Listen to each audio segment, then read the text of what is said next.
दो हारे हुए नेताओं को दी गई थी नाराज नेताओं को मनाने की कमान। वसुंधरा को सीएम पद से हटाने का बीजेपी ने पहले ही बना लिया था प्लान। चुनाव के पहले से ही मिलने लगे थे संकेत, राज्य को नहीं मिलेगी कमान। राजस्थान में भजनलाल सरकार का मंत्रिमंडल विस्तार भी हो गया और जिस तरह से राज्य को इस बार हाईकमान ने हावी होने का मौका तक नहीं दिया, वैसा ही मंत्रिमंडल विस्तार में दिखाई दिया। वैसे ये सवाल भी उठ रहे हैं कि राज्य को सीएम पद नहीं सौंपने की रणनीति कब तैयार की गई थी, जो इसका जवाब है कि फरवरी में ही बीजेपी ने तय कर लिया था कि राजस्थान में सत्ता मिली तो वसुंधरा को सीएम नहीं बनाया जाएगा। और सबसे बड़ी बात तो ये है कि जब सीएम के नाम का ऐलान वसुंधरा करने वाली थी तब तक उन्हें भी नहीं पता था कि सीएम कौन बनने वाला है। इसलिए जब सीएम के नाम वाली पर्ची उन्होंने खोली और भजनलाल का नाम देखा तो वो खुद चौंक गई थी। दरअसल कहा जा रहा है कि 10 फरवरी को जब अशोक गहलोत ने लोक लुभावन बजट पेश किया, उसके बाद आरएसएस की ओर से एक सर्वे सभी विधानसभा सीटों पर कराया गया, जिसमें बीजेपी और कांग्रेस के बीच कांटे की टक्कर के संकेत मिले। साथ ही जनता की ओर से गहलोत के विकल्प के रूप में राज्य को पूरी तरह से समर्थन नहीं दिया।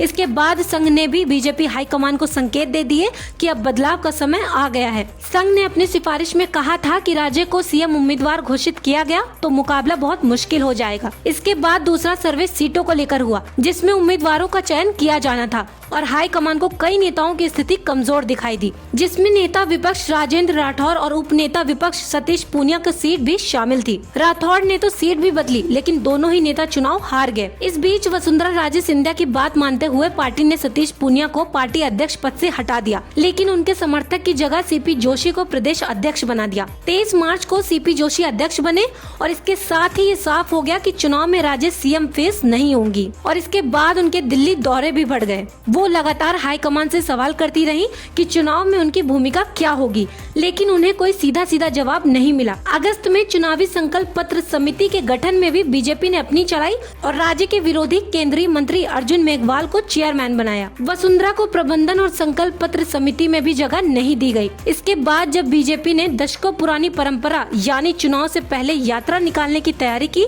तो एक की जगह 4 यात्राएं निकाली और किसी की भी कमान राज्य को नहीं दी। वसुंधरा को सबसे बड़ा संकेत टिकट वितरण में मिला। टिकट वितरण को लेकर होने वाली सभी बैठकों में वसुंधरा शामिल तो हुई, उनकी बात भी सुनी गई, लेकिन चलने नहीं दी गई। हाईकमान ने अपने सर्वे के हिसाब से ही टिकटों का वितरण किया। राज्य के कट्टर समर्थक रहे यूनुस खान, अशोक परनामी, राजपाल शेखावत के टिकट काट दिए गए। विधानसभा चुनाव में जब प्रचार शुरू हुआ तो भी राज्य को ज्यादा तवज्जो नहीं दी गई। इस बार वसुंधरा की रैलियों की संख्या भी आधे से कम रखी गई। मोदी ब्रांड और उनकी गारंटी सहित अन्य वादे किए गए। वसुंधरा के शासन काल की योजनाएं भुला दी गयी। चुनाव के दौरान आला कमान इतना हावी रहा। कांग्रेस महासचिव प्रियंका गांधी ने कमेंट भी किया कि यहाँ क्या मोदी मुख्यमंत्री पद का चेहरा है। विधानसभा चुनाव परिणाम आने के बाद जब राज्य ने अपने समर्थकों के बाड़े बंदी की कोशिश की तो जेपी नड्डा ने वसुंधरा को दिल्ली बुला लिया और साफ कह दिया कि उनकी कोशिश का कोई असर नहीं होगा, फैसला हो चुका है और वो सभी को मानना होगा। और जब विधायक दल की बैठक जयपुर में बुलाई गई